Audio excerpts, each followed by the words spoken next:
Hello. Um, so I wanted to talk today about the mushroom killer case. She's now Erin Patterson, who's called the mushroom killer. She has now launched an appeal, and it has been granted. So I wanted to talk about what that means and moving forward, what is likely to happen, and what I think at least is likely to happen. Now, of course, we've got to note that she has had her appeal granted, but she hasn't won her appeal. So they're two different things. And I want to explain what that means, and so people can wrap their head around it a little bit. So, first of all, what does it mean when your appeal is granted? Now, if you lose a case, you're allowed to appeal, or you're allowed to ask for an appeal, but it isn't automatically granted. A lot of people just think, oh, I've lost, I can appeal. That's not the case. You have to prove that there is reason to believe that there was some significant error in law. Now, it just being granted appeal doesn't mean you've won, but it still is a very difficult thing to do. Now, I know in criminal law, now a lot of people do get confused. So in civil law, for example, a defamation case, you need to win on the balance of probabilities, which some people say 51% versus 49%, or it could be 50.5% versus 49%. It's whichever is more likely to be true, that's the one that wins. And that's not the same as the criminal law. So in criminal law, you're meant to have, you need to prove it on beyond a reasonable doubt. Now, that's either shortened to BARD or BRD. And that's often described as 99% sure. So basically, they're sure other than some really weird thing.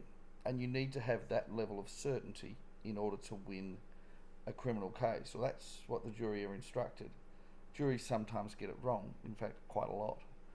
But let's say you're only three quarters sure, you're 75% sure, you should find them not guilty. But some people get it wrong because they're doing the wrong thing. But anyway, that happens a lot. But the problem is, let's say that you were only 75% guilty and they give you a guilty verdict when they shouldn't have. Are you going to win an appeal? And so, excuse me. And the simple answer is, if they're 75% sure, but they put it on beyond a reasonable doubt, which is 99% sure, and you appeal, you're not going to win your appeal. Because when you do the appeal, the beyond a reasonable doubt still applies, but it's in the opposite direction. So you need to prove beyond a reasonable doubt that they made the wrong decision. Now, you can appeal a sentence, you can appeal all sorts of things, but anything that you appeal, you need to prove beyond a reasonable doubt that they stuffed up. So let's say that she was appealing the sentence. So I think it's 30 years, and she wants to appeal it and say, well, that's manifestly far too long.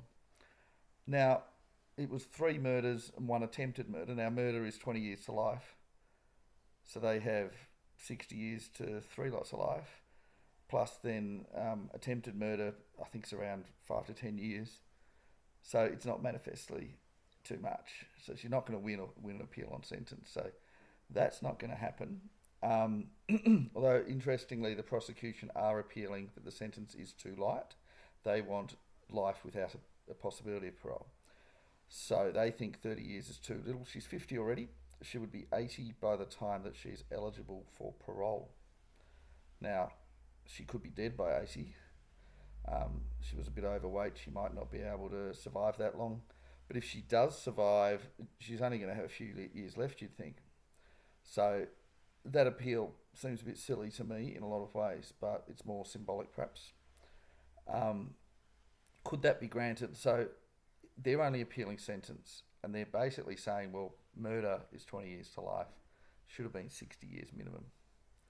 And 60 years, considering she's already 50, I think she's 50, it would be 110, and it may as well be life.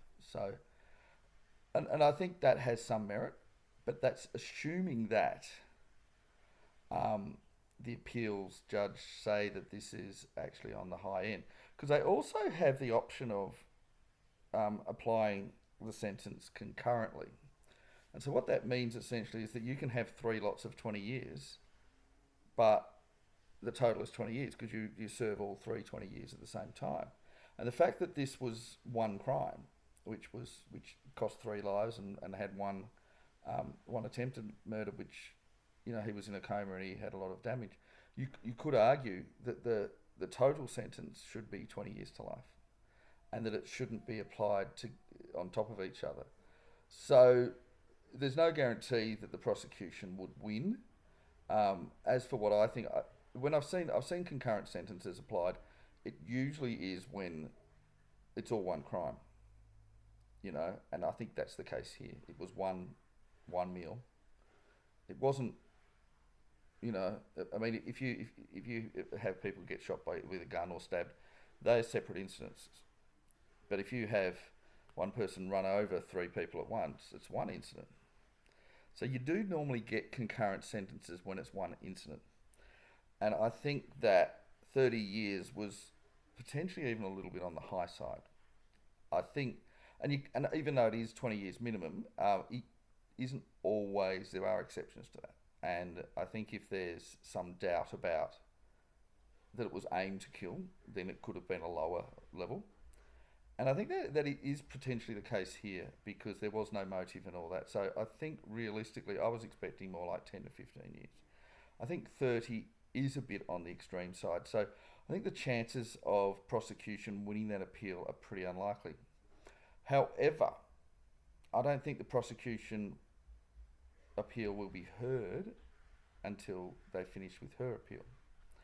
So they have to grant an appeal, and they haven't yet granted an appeal for prosecution. So prosecution can't have it heard yet. And they have granted it for defence. So that means now that prosecution has to wait before they even put their case forward. They have to wait until the defence appeal is heard and what happens. So how did this happen that she managed to have an appeal heard when this is such an open and shut case? Well,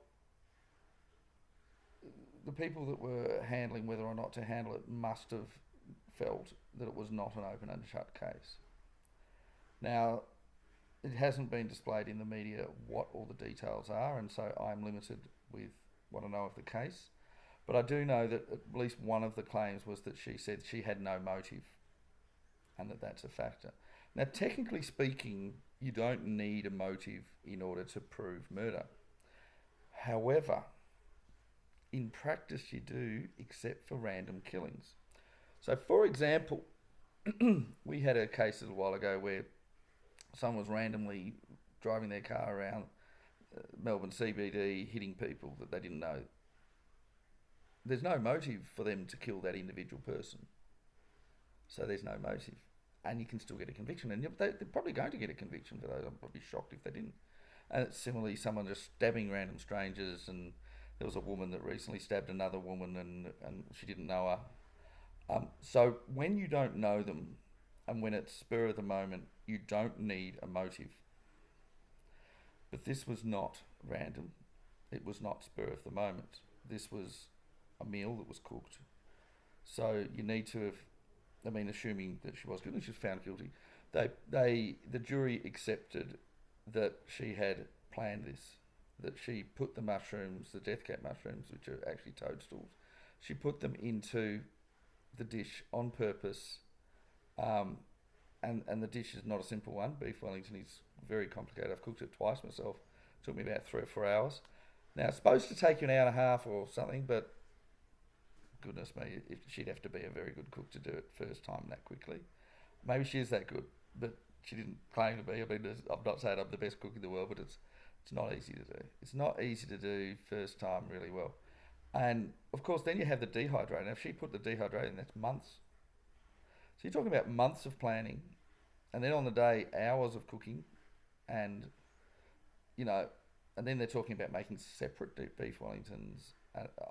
Nobody's ever done that before, so I'm not aware of any recipe that exists in the world to do 6 separate tiny miniature beef Wellingtons. Maybe someone's done it. I tried to work out how long that'd take. I think it'd be more like 9 or 10 hours. Now, you do that for lunch? Are you serious right now? Okay, so you do it the night before. Do you have room in your fridge? How big's your fridge? Do you have room in the oven to cook them all evenly? What's happening? How is this even possible? Do you have time to do it? And I'll get to that later. It's an insane scenario where you couldn't have cooked it. But even still, so I'll get onto that later. But essentially speaking, this was planned quite a lot, and she had no motive to kill them. Now she did have motive to kill her husband, but he wasn't there. If he was there, then she had motive to kill him and take out the other people with them. And I mean, perhaps there's an implied motive to say, I want to kill your parents to hurt you. Yeah, that can happen. People have done that sort of thing. But she actually liked the parents and all that. So, and if her plan was to kill him plus his parents, he cancelled the day before. She hadn't cooked it then, had she? Well, we don't think so. We don't actually know if she cooked it the night before or that day. She said she cooked it that day. Nobody suggested otherwise. The prosecution claimed, and I suppose the jury accepted, that she cooked 6 separate beef Wellingtons. But they didn't say when she did it. How did she have enough time to do it? Did she do it the night before, put it in the fridge, and then heat them all up on the day? Has she got that much room in the fridge? I want to see the fridge. My fridge doesn't have that much room to do that. I've got a pretty big fridge. You know, you'd have to have a massive fridge to have enough room to do that. And then, how big is your oven? How many oven trays do you have? Are you doing them in 2 or 3 batches? Are they all unevenly cooked? What's going on? It's a lot easier to cook it in one batch, but then it'd be poison. So the thing is also, so this is definitely not spur of the moment. There's no suggestion this is a spur of the moment random killing. This is not, I mean, you could potentially do that for cooking. You could potentially have a spur of the moment cooking murder where someone makes something at a school fete, people buy it, and then they're all killed. It could happen. I'm not sure it's ever happened in the history of the world, but in theory it could happen. But that's not the case here. So we need to have a motive. And now, prosecution tried a few motives, but they all failed. So, can you be found guilty for murder without a motive? I'd say you can't. Not for murder. You can be found guilty of other crimes without it, but not unless it's a random murder, and this was not a random murder. There's no suggestion this was a random murder. So there could be a motive that they don't know about, but prosecution need to suggest one that's possible, and they couldn't suggest one that's possible. So with that in mind, they should have perhaps not necessarily dropped the case, but at the very minimum lower the charge to an alternate charge of perhaps manslaughter. And the jury were wrong in finding her guilty of murder without a motive. So that's just a simple issue of law. So manslaughter, of course, is still a crime. It's usually about 10 to 15 years in jail. That's my understanding. I'd have to look it up exactly. And again, concurrent sentences, she'd probably get somewhere in the order of 12 years. Now, that's if they don't have a motive. So not having a motive, the jury should not have been allowed to find her guilty. So there was a mistake there. So that's a mistake of law. That's something to be granting an appeal over. So that's the relevance of that without the motive, she should not have been charged with murder. And I mean, fair enough to charge her while they think that they can establish a motive. They failed. They didn't even, in final address, there was no suggestion of one. And it's a very important thing that a lot of people in the media go, oh no, we don't have to establish motive. Give me a case where someone was found guilty without a motive, not counting random attacks. There's none. I'll just simply say to you, this stands out. And in fact, it would establish a precedent if it is accepted. And this is, again, why the appeals court would hear the appeal, because they'd say, hang on, this has never happened before.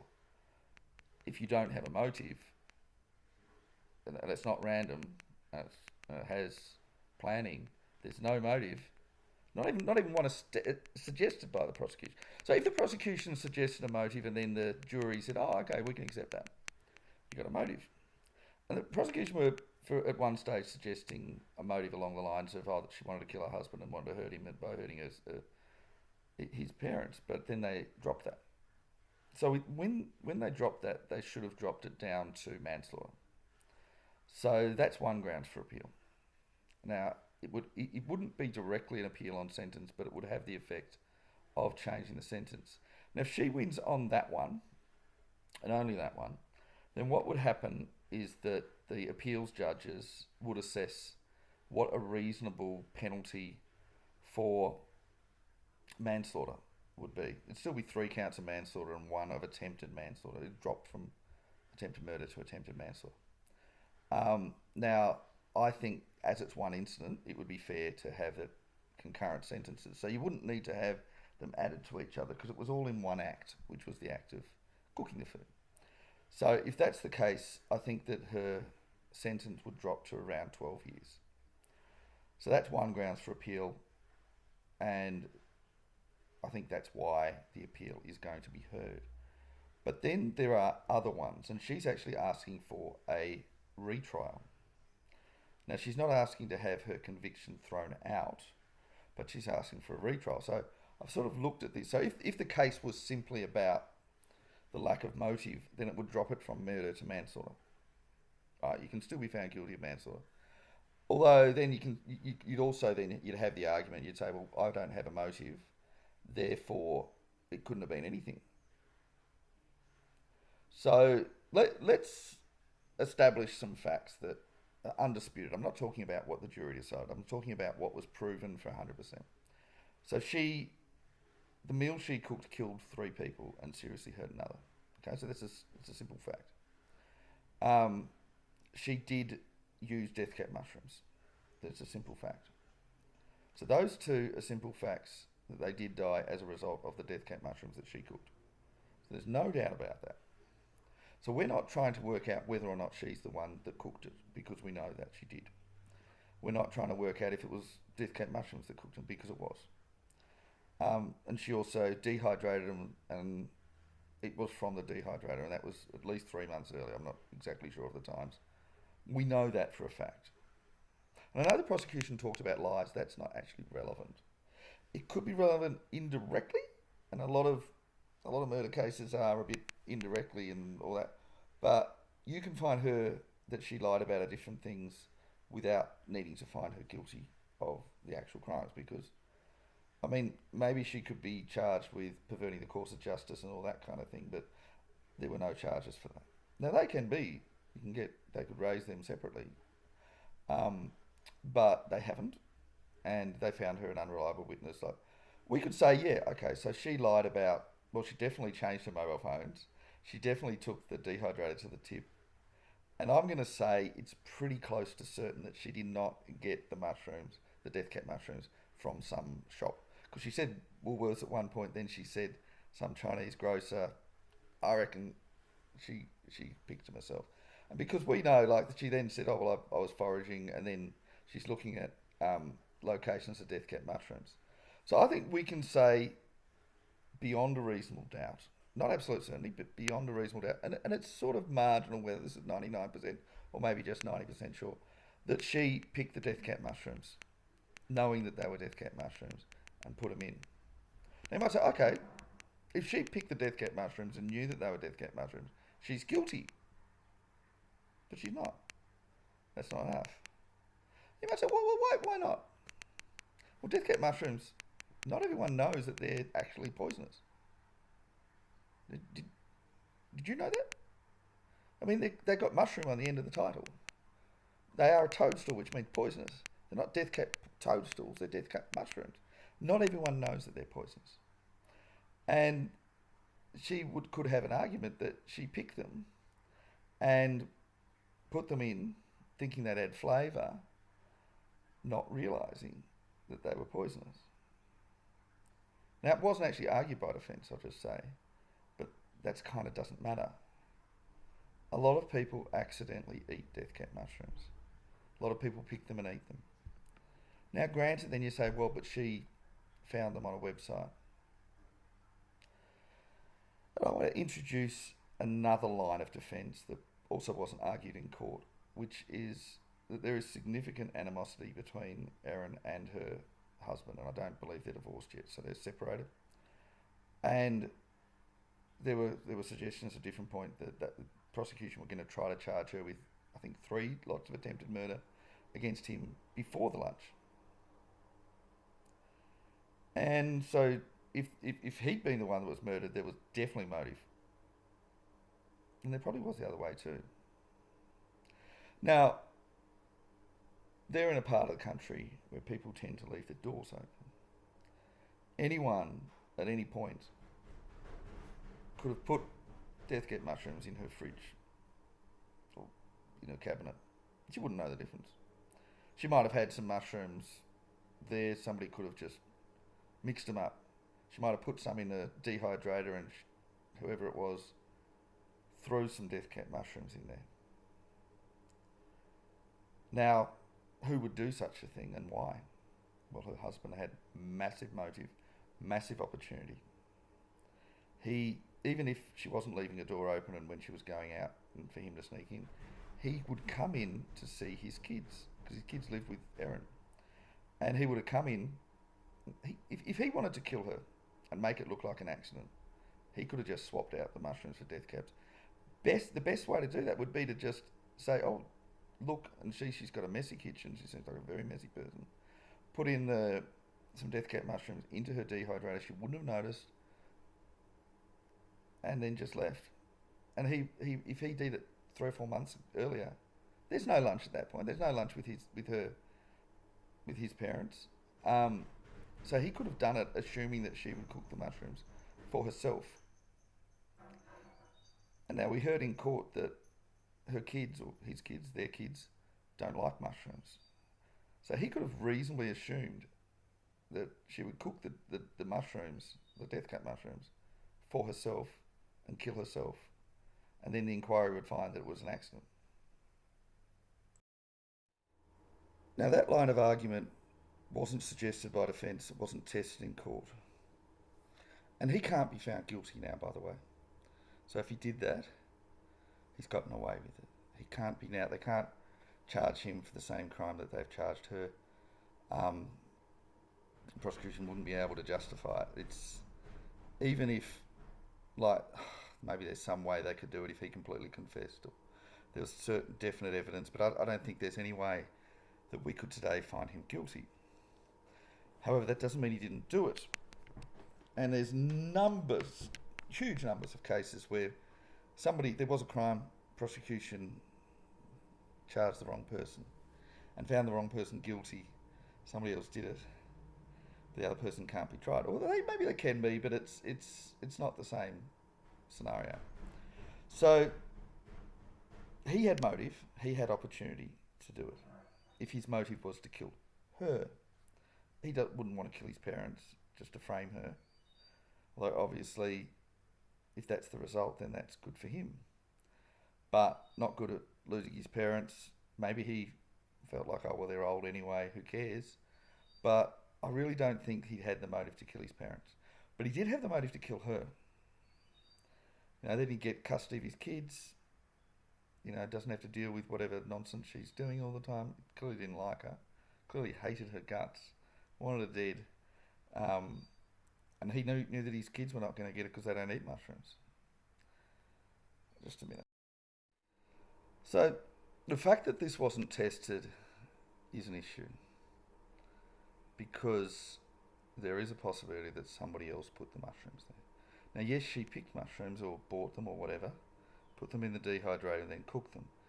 But there is a possibility that somebody else put mushrooms in there, put the death cap mushrooms in there. So that wasn't explored, and that is grounds for an appeal.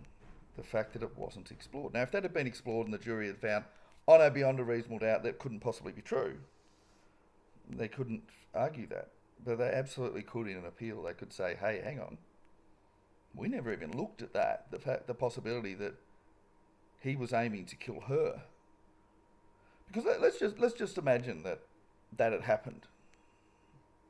The situation would probably look pretty similar, except for she would be dead and his parents and all of them would not be. It probably wouldn't make the news. It'd just be, accidental death. Might be a small little 3-line report in a newspaper somewhere tucked away that we would never read. And that'd be about it. He wouldn't be a suspect. They'd just say, oh, she picked the mushrooms herself, she wasn't taking proper care, unfortunate accident. And that'd be it. the chances of him being found guilty for that would be very difficult, very unlikely. So, there's motive to do that. There's realistic chance of getting away with it. And let's look at if her aim was to kill them, there's no motive. And indeed, assuming she did it, there's there's people going to be looking at this. This is so unusual that people are not going to be just letting it go away. I mean, with his case, if he'd done it and she'd died, it would have just been another accidental poisoning, which happens all the time, and people doesn't even make the news. So that's two grounds for appeal. One is that they didn't lower the charges from murder to manslaughter as they should have because there was no motive. And the second one is the defence didn't raise the possibility that the husband put the death cap mushrooms in the dehydrator or in a fridge or something like that, and that he was the culprit, not her. Now, that's not guaranteeing that he definitely was the culprit, but they should have raised it because there was that doubt. Now, I'll notice that it's not necessarily incompetent defence, because it could also be that when they tried to raise it, prosecution objected and the judge ruled them not to do that, because they do often have that sort of discussion that usually doesn't get to the media, because the media might be told not to report it, the media might be told to leave the room while they have that discussion. And so that could therefore be judge incompetence. So it could be either defence incompetence in not raising it, because they absolutely should have raised it. There's no question that possibility needed to be raised, but a competent defence needed to raise that possibility. And I'm not saying that the jury would accept it, but that a competent defence needed to raise that possibility. And that means she wasn't given a fair trial because she wasn't given that possibility. So either the defence neglected to do it, in which case she had a bad lawyer, and that's not her fault. She shouldn't be found guilty because she had a bad lawyer. That can be grounds for a retrial with a better lawyer. If you have an incompetent defence lawyer defending you, you can get an appeal. But also, and we don't know if it was an incompetent defence or it was a decision by the judge, and the appeals court will be able to look at that. I can't know if the judge made a decision. I can't, and it's not the prosecution's fault for objecting to that, because the prosecution are meant to. But if the appeals court go and they say, "Oh, look, you raised this, you tried to have this as a defence, but the prosecution wouldn't allow it to be heard," and the judge wouldn't allow it to be heard because it would be the judge's fault, it's not the prosecution's fault. Then the appeals court judge would then look at it and say, "Hang on, why was that a fair thing to do?" Now, I know there's a thing where you're not allowed to have multiple defences, but this is not really multiple defences. This is multiple possibilities for what happened. Because we're saying, okay, she doesn't know if this happened. She doesn't know if he came to her house. She doesn't know if they're the mushrooms she put in or someone else. But it needed to be raised that the house doors were left open, as they typically are in those places. And even if they weren't, even if she locked the doors every time, he came to her house often enough. He could have easily just had a bag full of all sorts of different things, had some death cap mushrooms with it. We haven't investigated him. We haven't checked out his movements. We haven't checked out to see if he picked death cap mushrooms. He easily could have. He easily could have put them in there. Now, I don't think anybody else had motive to do it, not to my knowledge, but he did. He wouldn't want to kill his children, but he would assume that she would cook whatever with the mushrooms for herself. He wouldn't know about this lunch because they only decided on the lunch a few days before, or maybe a week before. So she had the mushrooms before that, before they decided this. So if he put the mushrooms in, there is motive. Now, that's not to say that I'm saying that he definitely did. I don't know, but it is important that the defence raises all possibilities, and a competent defence would have raised that one. There's no question that they should have, because there is a realistic chance that that would happen. And the purpose of defence is to put doubt in the jury's eyes, and that would have raised doubt. So them not doing that is not fair to her. Now, if the jury then said, "Oh well, okay, that's just so ridiculous beyond a reasonable doubt, that's not possible," then fair enough. And the prosecution should have been able to dispute that. If they had phone records that showed that he was nowhere near it, that he couldn't have done it, and all that, fair enough. They could have refuted that. Um, and that's how the court case should have played out, or at least that element of it. You should have had the defence raising that, the prosecution having whatever excuses, either saying, "Oh, this is just so ridiculous," or showing phone records or whatever, and then the jury would have a fair way to decide on that element. But it wasn't raised, and it either wasn't raised because the defence forgot to, in which case grounds for an appeal, or the defence tried to raise it and the judge stopped them, which is also grounds for appeal. Now, if they try to raise it and the judge stopped them, then the appeals court may decide the judge was allowed to stop them. And if that's the case, the appeal would be heard, but then when the appeals court look at that, they'll go, no, that was fair to block it. So why would the judge have, what reason would the judge have to block that? Well, it could be, well, he's not on trial, and we don't want to impugn him and suggest that he's guilty of anything when he's not on trial. He hasn't been charged by police or anything. So that could be a reason not to do it. That's pretty much it. I mean, maybe there's some other reason, but that's pretty much it. Is that enough of a reason? I don't think it is. I think it's enough reason that the judge could mistakenly believe that and might have made the wrong decision. But I think if that was raised and the prosecution raised it on that grounds and the judge went with prosecution, the judge has made a mistake. So that's grounds for appeal. So I think that is grounds to have an appeal granted. Now, it's not necessarily grounds that she'll be found not guilty, but I'll get into the big one soon. The big one, the big reason why this appeal needs to be granted, and it was granted, by the way, is not that. I mean, there is definitely the fact that it should have been lowered from murder to manslaughter on the basis of not having a motive. That's one. Number two, that they didn't mention that the husband could have put the mushrooms in there. That's a big one. And then we got number three. And the number three is the biggest one of them all. And I already suggested this one. This is that the timing did not allow her to make 6 beef Wellingtons. Now we can go over the recipe of a beef Wellington, but it's an incredibly complicated meal.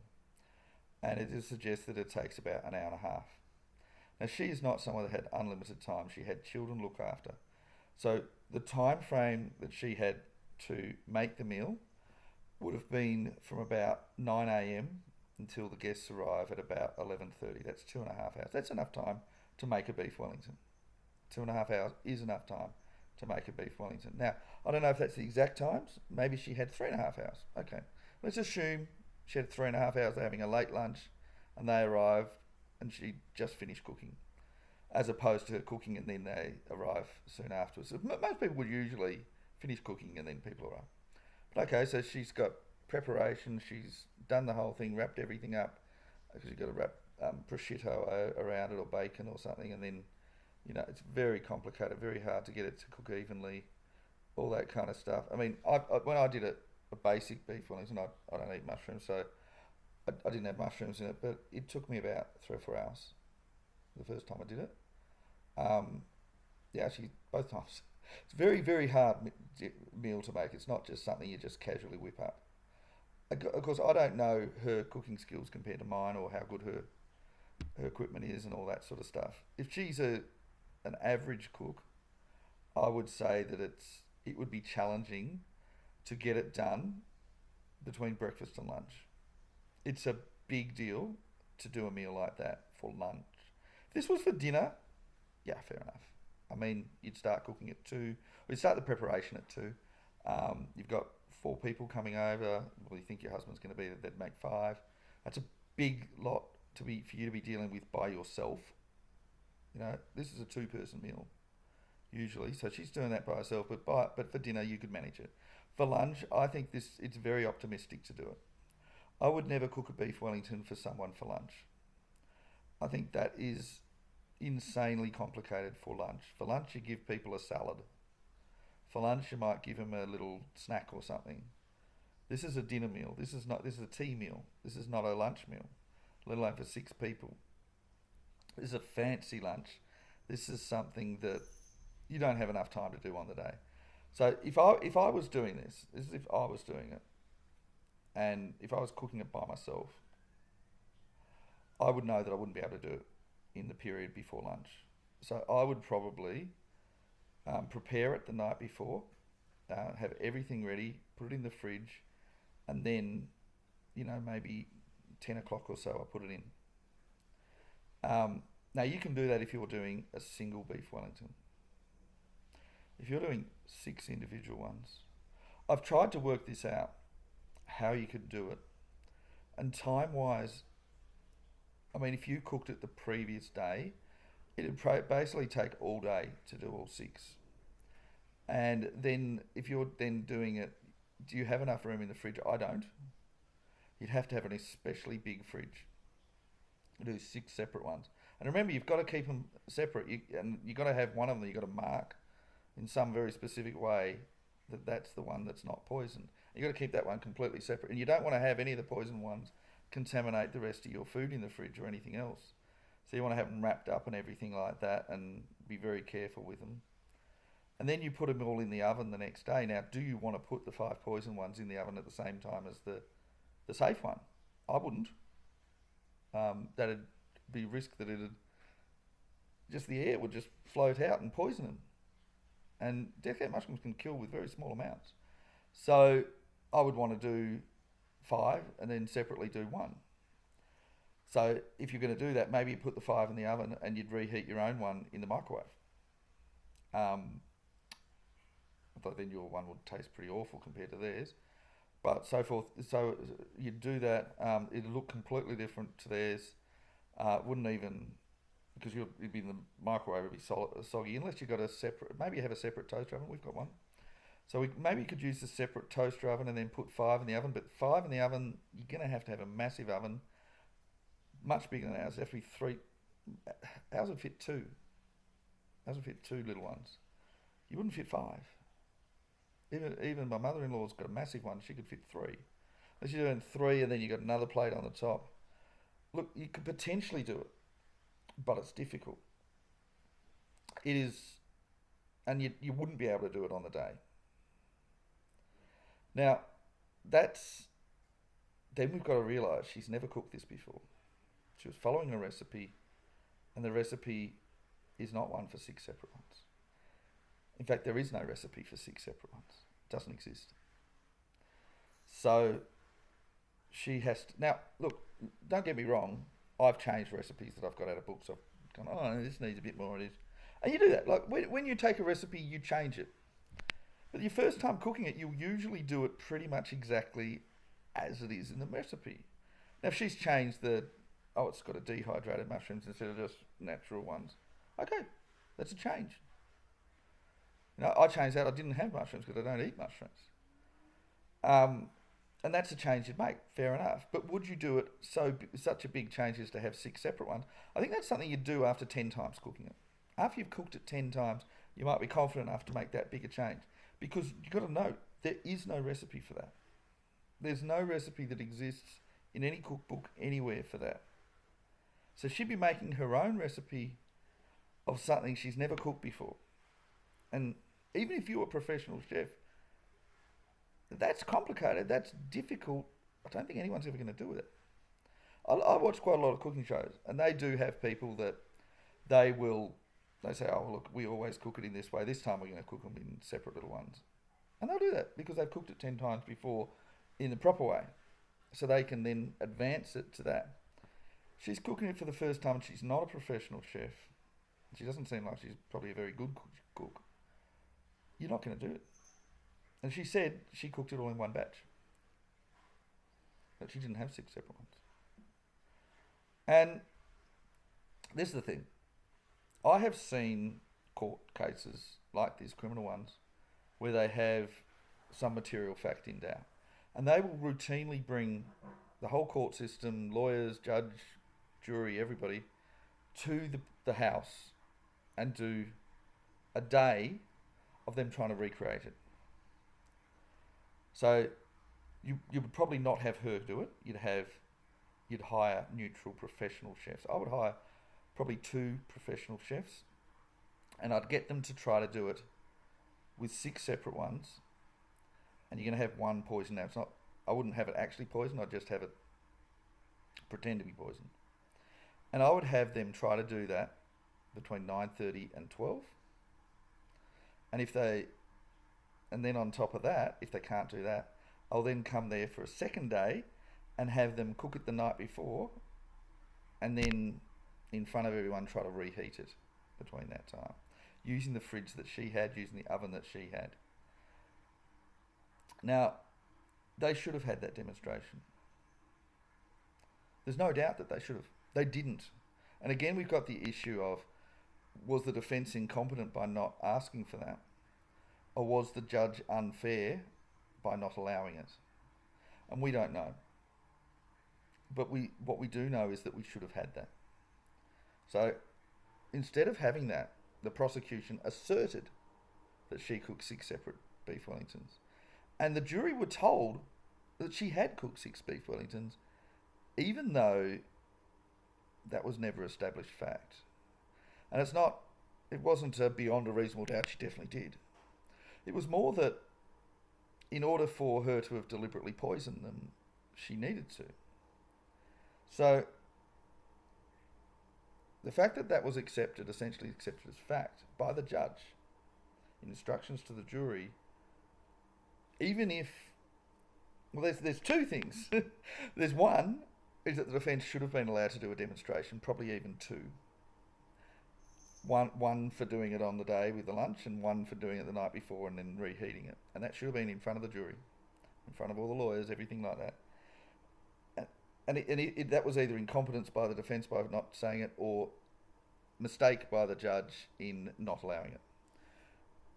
That's another ground for appeal, but then there's another one on top of that, which is that the judge in their final instructions, he told the jury that she cooked 6 beef Wellingtons, when that was not fact. There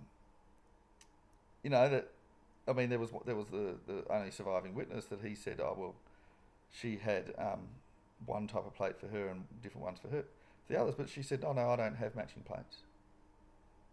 And other witnesses said she didn't have matching plates. So that was just false. It wasn't necessarily a deliberate lie, but it was just wrong. And she didn't mark the food, and you needed to mark them in some way. I mean, would you because you don't want to eat them. So there's another ground for an appeal, and I'm saying that one is the big one. Because I have seen a lot of cases where they've run through that. Now that doesn't guarantee that if they run that through past the jury, that the jury's going to say, oh no, look, she definitely didn't cook it separately. They could still say, oh, she cooked it separately. Particularly if, and I mean, let's say that they do it and the professional chefs are unable to do it in time. The prosecution could still say, oh no, but they were going slow. We could have done it more quickly. Would have still been an argument there. And if they couldn't do it with cooking it the night before, she could have said, oh, no, you just got to move the oven around and move the fridge around. So there's still an argument, but the fact is that they should have gone over a demonstration. In fact, because that was so critical for the case, it is incompetent not to go for it. It failed to give her a fair trial because there was no demonstration. And, I mean, it wouldn't have been that expensive to do it. I mean, I know you'd probably want to hire 2 professional chefs. I would hire 2 reasonably competent professional chefs. And then you would, if they could do it, it doesn't mean that she's guilty, because then you'd say, oh, they were professional chefs, she's not a professional chef. So if professional chefs were able to do it, then the defence would still have the argument and say, well, but she's not a professional chef and she couldn't do it that quickly. But the thing is, if you have that timing out there, then the jury can make an informed decision. And without having that, the jury can't make an informed decision. The jury are just left confused. And when the judge incorrectly tells them, oh, she definitely cooked 6 beef Wellingtons, then there's a problem. And the thing was also, and I noticed the prosecution were talking about the pattern of lying and all that. It's not actually relevant when the things that should find her guilty. Number one, did she cook the beef Wellingtons? The only way to establish that is with that demonstration. If you don't have the demonstration, you cannot establish that. You can't just state it and tell people that's fact when it's not. There's no evidence to suggest it, no possibility that it's possible. I mean, unless you have that demonstration. Without that demonstration, no. They didn't. Nobody went over timings. There weren't chefs there as expert testimony. You should have had chefs taking the stand. Even if you don't have that, you should have had chefs taking the stand, going over how long these things take, going over her time for the day, how long she had. And I mean, you make the kids breakfast, you send them off to school. Ordinarily, if you're preparing a lunch, you would start once the kids are off to school. You wouldn't normally make it the night before, because then it'd be frozen and then you have to reheat it and it's not going to taste very nice. And this is a special meal. This is a beef Wellington. This is a big deal. So it's not just some little salad you're whipping up. This is a big deal. You want to showcase your cooking skills. So, and that's the other thing. If you weren't doing it to poison them, you would never do it as 6 separate ones. Because that's not what the recipe says. That's not showing it off. To show off your cooking skills, you would do it as one big dish. And this is the other thing. And I need to just establish this. So, people have said, oh, well, she clearly didn't eat it because she didn't die. She didn't even get sick. Let's just hold up for a minute. So poisons affect people differently depending on their age. So she's, 50? And the others were 80, 75, something like that. Poison affects you worse when you're older, when you're that sort of age, than if you're like 50. It also affects you a lot worse when you're a kid, particularly when you're very skinny and little. You know, like a 3-year-old that's given a poison like that would have a much lower chance of survival than a fully grown adult. So her chances of surviving were a lot higher because she was younger than them. So just to start with. So that's the first factor. The second one is she was overweight, quite a lot overweight. I think they were saying she's like 110 kilos or somewhere like that. And her other guests were like 55, 60 kilos. Not everyone knows this, but being a heavier weight protects you from poisons. So if you're thinner, you're less likely to survive a poison. And I'm not saying everybody should just eat a lot and become fat so they don't get poisoned, because it's obviously negatives for being fat. You're prone to all sorts of other issues. But poisons don't affect you as much. And it is a body mass thing. So, if she's 110 and they're 55 kilos, she can probably eat twice as much before she dies. Then she's younger, so it's probably gone up to 3 to 5 times. And it could even be better than that for her. Again. So on top of that, they also have the issue of the cake. Now, she said that she ate a cake. Prosecution didn't dispute that. So if she ate a cake immediately after eating a poison, the cake itself would soak up some of the poison. And now on top of that, she said that she vomited up the cake. Now, vomiting up the cake would probably also vomit up at least some of the poison. So she could have been having as little as 1% or 100 times less of the poison that they had because of those 4 factors.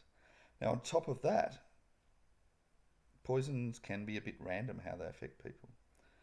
One person can have one death cap mushroom and be reasonably fine, and another person might just die on the spot, or will have an amount that will kill them eventually. I don't think it actually ever kills them on the spot, but there can be a wide range.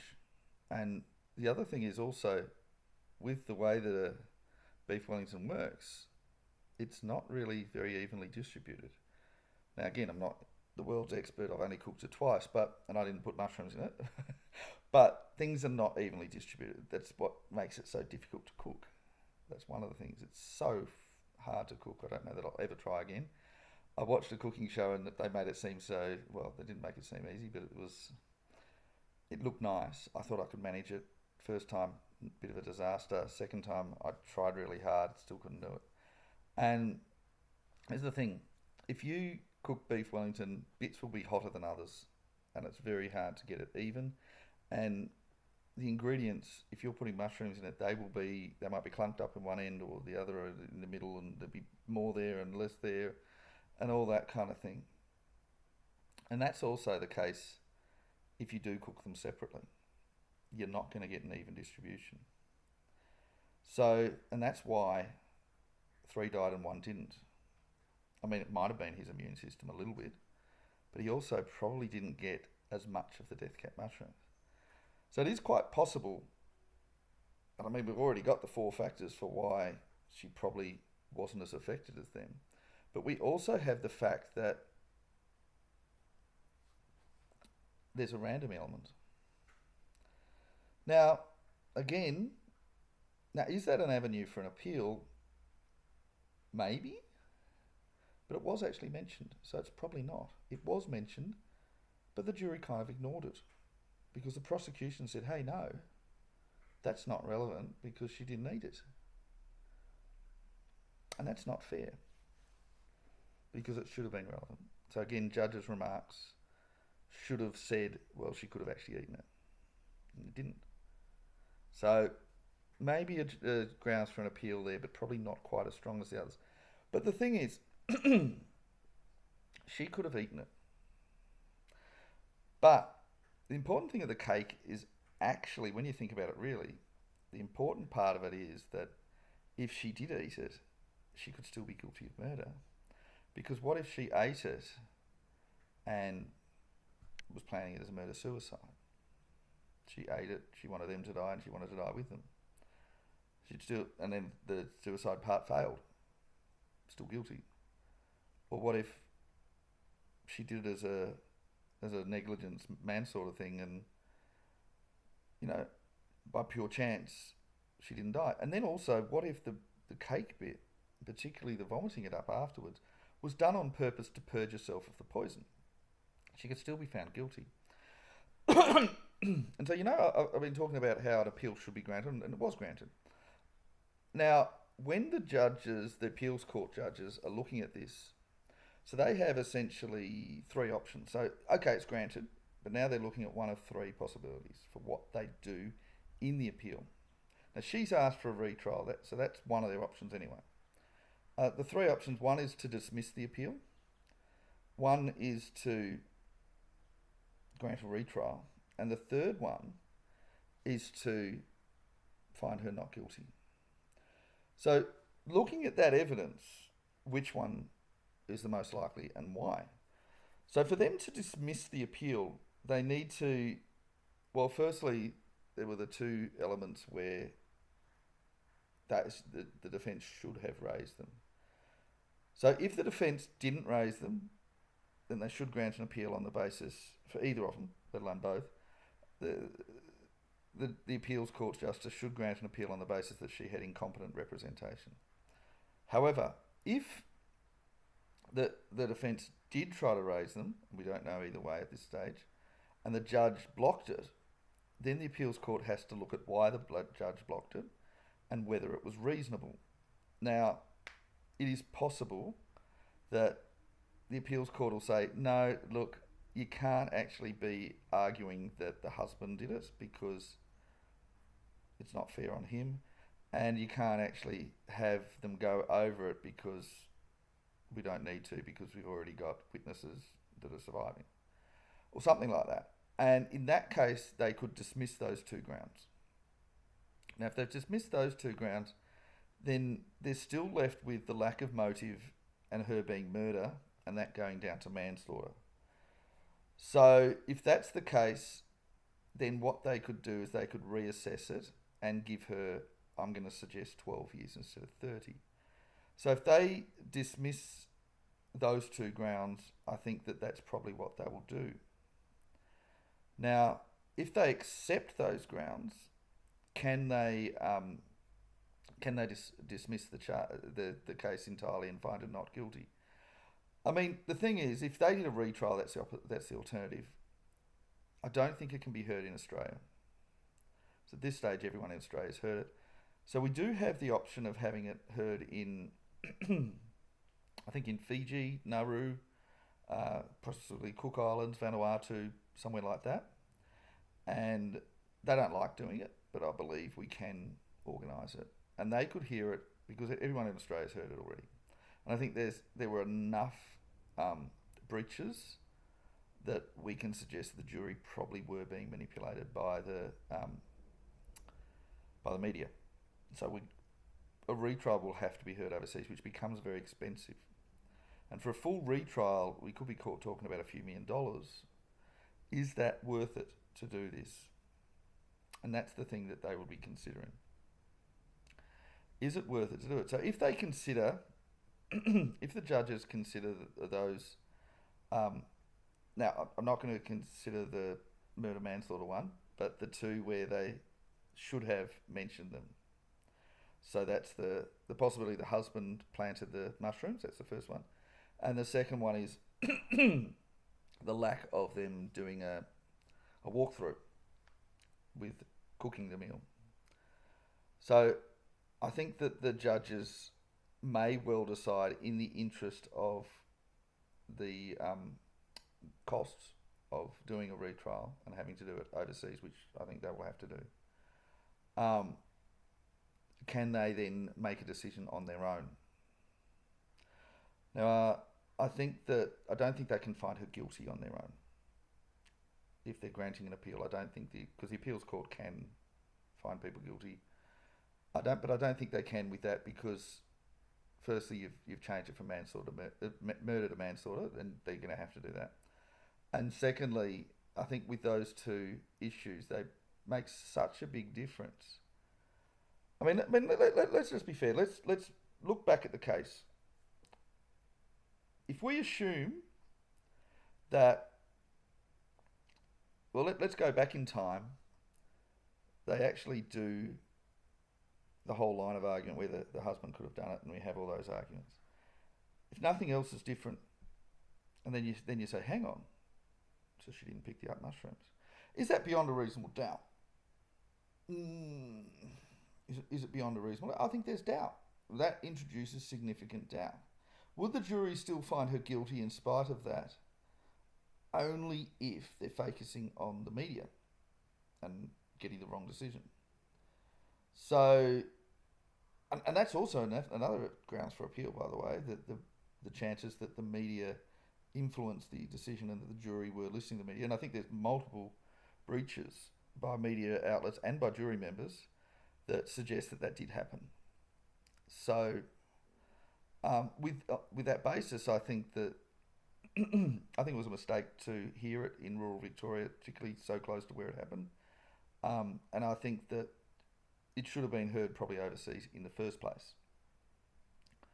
So I think that was a mistake, just simply where it was heard, because with a case with this much publicity, you need to hear it in an area where they're not going to be aware of it, and clearly people were aware, and she wasn't being adequately protected from that, and it wasn't fair in that sense. So definitely, I think that bare minimum, they would have to change it from murder to manslaughter, and they would have to hear it in another country, not just in another state. I mean, maybe rural Western Australia haven't heard of it. I don't know, but they probably have, realistically. I mean, there were ABC podcasts that kept breaking the rules, and there were lots of people breaking lots of rules about this and being cautioned all the time. There were jury members doing the wrong thing, all sorts of things. So I think there's grounds for that. And now, while not necessarily grounds to prove that the jury were corrupted, I think we have grounds to say that it wasn't fair on the basis of too many people being manipulated by claims by the media. So it should have been heard in another country. We can definitely say that. And so therefore any retrial will have to be heard in another country. So then we've got to say, okay, So the jury in another country, if you have to have that, hearing a manslaughter instead of murder, would they look at the possibility that the husband planted the mushrooms and find her not guilty on that? Would that change their mind? And I think it would certainly introduce a lot of doubt. Um, I mean, I think would it be enough doubt? I think it probably would. I think it'd certainly take it from beyond a reasonable doubt to having significant doubt. It doesn't necessarily prove her innocence. However, the second one, and assuming that I'm correct with the timings, and I believe I am, it then therefore means that it's not possible for her to have made 6 separate beef Wellingtons, and therefore that she ate the meal. So I think we can prove that she ate the meal. She made one dish and she ate the same thing as they did. Now she didn't die because, number one, she's a lot younger than them, has a better immune system. Number two, she's a lot heavier than them, and her greater body mass means that you need more poison to kill her. Number three, she ate a cake later, which helped to absorb some of the poison. And number four, she vomited up some of the cake, which also probably vomited up most of the poison. And then we have the randomness as well, which she just might have got lucky. I mean, her kids ate the meal as well, and there was no part of the leftovers that the police looked through that didn't have poison. There was no. It wasn't like they found a poisonous part and a non-poisonous part. It was all poisonous. So, and there wasn't like there was some. I mean, she did put normal non-poison mushrooms in there, but there was no mixture that didn't have the poisonous bit. So I think we can establish pretty clearly that she ate the mushrooms. She did it as one meal. And a walkthrough would have proven that. In fact, not only would a walkthrough have proven that, but I think we could have even got there with some experts. With some expert testimony, in this case would have been professional chefs, who would have explained. You would have had a back and forth. That would have been an expert witness. I mean, it doesn't have to be Gordon Ramsay, but he is in Australia most of the time. He could have been brought in. We've got a lot of professional chefs we could have brought in. Don't have to be famous ones. And we could have brought one in. Could have been just a chef from a local restaurant. Could have brought them in, said, hey, can you do this? And I think they would have said, no, you can't. You can't do it in that time period. And they would estimate how long you'd need. I think you'd probably need 6 hours to do it. And that's, as a professional chef, you need 6 hours. Did she have 6 hours before lunch? That means she started at 6 in the morning, 6 a.m. And are you ever going to do that? Probably not, you wouldn't. And also, she has to get the kids ready. So she would have had to get up early, start making it, get the kids' breakfast ready with it all being prepared and all over the place. And then you're going to have to show them, make sure the kids don't touch the poison and not let them know. And then you're going to alternatively, you do it the night before, and then you magically have a much bigger fridge than anybody else has, and you magically have a much bigger oven than anyone else has, and then you manage to get them everything all separate. It's just, I think a chef would go over it and say, no, that's not possible. She definitely ate it, and I think you also so then if you're still having a trial, there's still a chance that she's found guilty of manslaughter, not murder, because there's no motive. So we're not doing murder because there's no motive. Still a chance of being found guilty of manslaughter, but only if we can accept that after eating the meal, she deliberately ate a cake, aiming to absorb the food, and then deliberately vomited to vomit it up. Now, yes, it's relevant that that wouldn't always work, that she would be risking her own life with it. That is relevant. But she doesn't necessarily know that. But it's also the case that even if she did cook the mushrooms, she didn't necessarily know, or did pick them, sorry. Not everyone knows that death cap mushrooms are poisonous. They do look very similar to regular mushrooms. She might just not think that it would kill anybody. So I think if there is a chance, so the appeals court could argue that they think that most likely she didn't do it. Or they'd certainly say she didn't get a fair trial because it was held in Australia, and they would say she should have been charged with manslaughter, not murder, because of the lack of motive. And then they would have said, okay, look, beyond a reasonable doubt, there is massive doubt here. She had definitely cooked the meal and definitely ate it with them, the poison meal. And then the only question is she um, whether she could have cooked it, eaten it, and then used the cake to not die.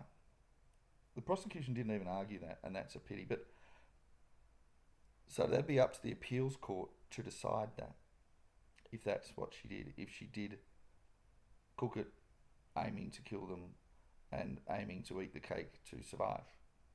A very risky strategy, but which appears to have, well, that's what happened.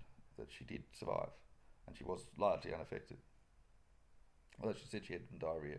We don't really know if she had diarrhea. We don't know either way. Although her lack of symptoms don't even really matter. I mean, I know for myself, I've had meals that other people have been in hospital with food poisoning over, and been in hospital for 2 or 3 days, and I didn't have anything. I ate the same meal as them.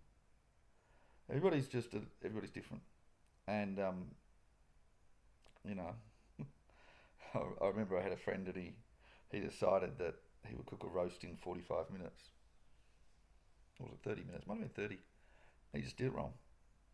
And he just put the heat up to 300 and just said, well, we'll just cook it extra hot and it'll be good. And it wasn't good. It was undercooked. It was burnt and undercooked at the same time. And everybody that ate it got sick except for me and him. He was a little bit sick, but he didn't have to go to hospital. Didn't affect me at all. And that's just the randomness of it, you know. We had 4 other friends, I think there were 6 of us there. The other 4 all went to hospital. And this is just the reality of how food poisoning generally can work. It's a bit random. But the question then is whether she would be confident in eating the cake and then vomiting it up being enough to save her. It's a very risky strategy. And would the jury find beyond a reasonable doubt that that is what she did? We certainly know that she ate the cake. We certainly know that she vomited it up. Nobody's disputing that. She's confessed to that. But was that the method of murder? And I think it becomes too complicated. And I think that there is an avenue where the appeals court will throw out the charges, or throw out the verdict. Certainly they'd have to throw out the verdict for murder. I don't think they can find her guilty of murder. Again, because of the lack of motive. Now, I think the correct thing to do is to have a retrial in another country and try her for manslaughter instead of murder, and try her assuming that she did eat the meal, because I think we can say that she did. Ignore all the little bits where she lied and focus on the cake bit. Did she eat the cake aiming to save a life? And then did she vomit up the cake knowing she was poisoned, aiming to save a life? Now, they have to justify the costs of this, and that's where the issue comes. I think the correct thing to do is to have a retrial, but can they justify the cost? Because just having to do it in another country increases the cost dramatically, and I think they'd have to assess the chances of her being found guilty there. And I think that realistically, removing the media elements and having the correct things argued, the chances of her being found guilty are slim to none. And so on that basis, even though the correct thing to do is to have a retrial, it is definitely open to the appeals court to dismiss it and to find her not guilty. Now, will they do that? They did that with the George Pell case, and I actually see a lot of similarities with it. And I know the George Pell case was a sexual one, but that one was about timings. That was what he won the appeal based on. And hers is about timings. At least that's the strongest argument. That was a case where they didn't show to the jury the relevant bits. And I think from memory the judge dismissed them. Or maybe the jury were shown it, but the jury didn't even care. And it was impossible for him to have done it. Now, a lot of media today talk about the George Pell saying, oh, he got off on a technicality. He did. Well, it is a technicality, but he got off because he was not guilty. Because it was impossible. And I think this is a situation where my understanding of beef Wellingtons and cooking it and all that is that this was impossible. And I don't think we need for her husband to have put the mushrooms in there. She's still not guilty, even if she did pick the death camp mushrooms.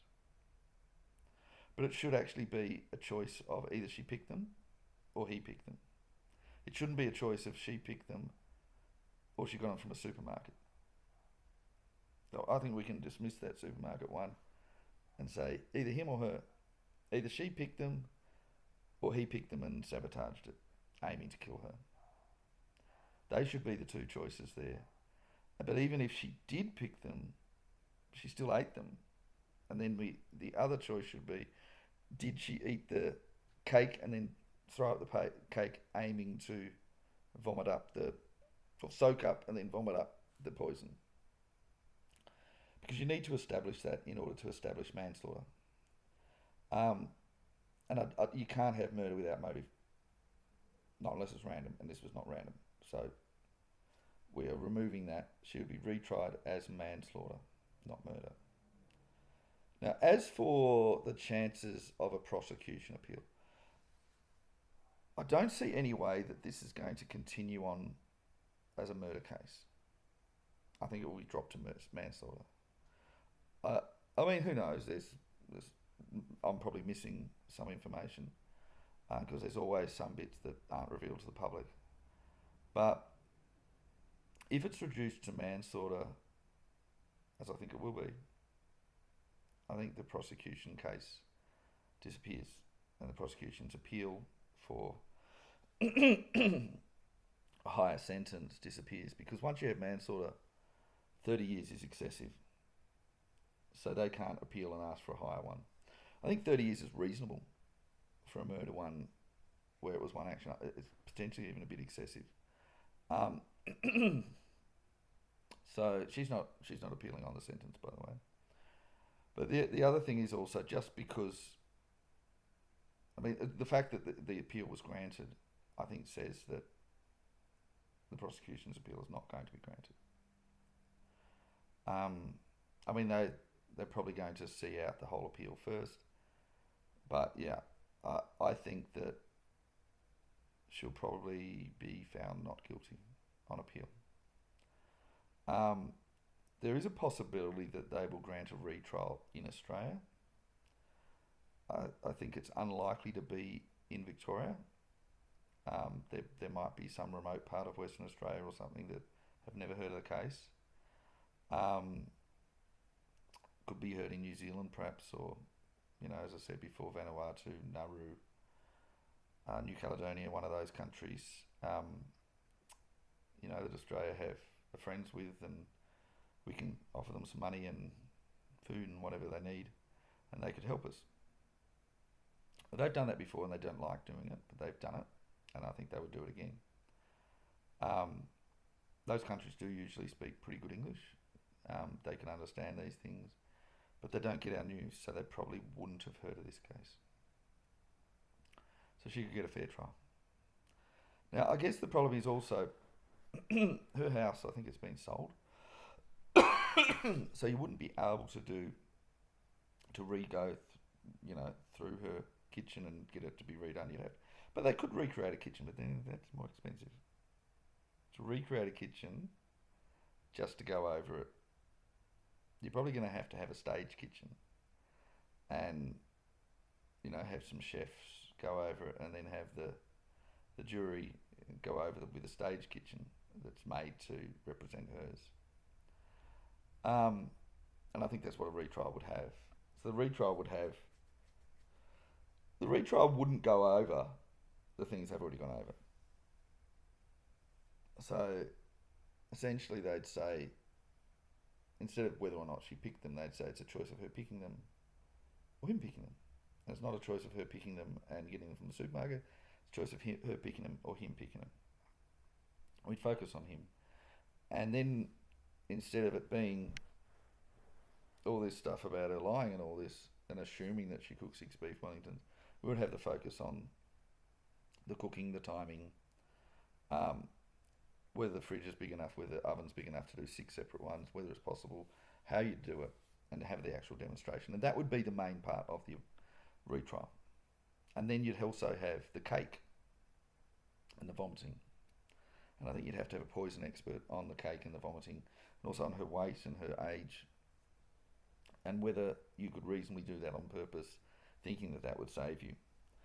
I mean, I don't think that really proves it either way, but it is all that the prosecution would have to go on. And also, an appeal, you usually have different lawyers, so I don't think that to get the same prosecutor or the same defence lawyer, you'd have different ones, and they're usually more expensive. So, yeah, look, I think should be vindicated. It's not a guarantee. I mean, I think the correct thing to do is a retrial, but there is the expense fact. I mean, I think with the George Pell one, they should have done a retrial with that as well, but they then found that the retrial wasn't worth it because it was so obvious that he was not guilty. And I think that is, look, there is a good chance they'll do that because you do have to factor in the money side of things. If they were preparing this case fairly to start with, they would have had it overseas and they would have had all these things in there. So there's been some errors. And you need to have errors in order for it to be a retrial or for an appeal to be heard. And there were definite errors, a lot of them, pretty significant ones that changed the verdict. Anyway, that's it from me. I'm just going to stop there.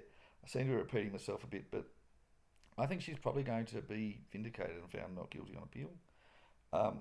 Again, I think she should get a retrial, but because of the cost, she might not. In fact, probably won't. And yeah, look, you never know. I could be completely wrong, and they could just drop all the charge, drop the whole appeal, and just because it's been granted, doesn't mean the appeals court's gonna find anything in her favour once they've granted. They could go through there and just find her just as guilty.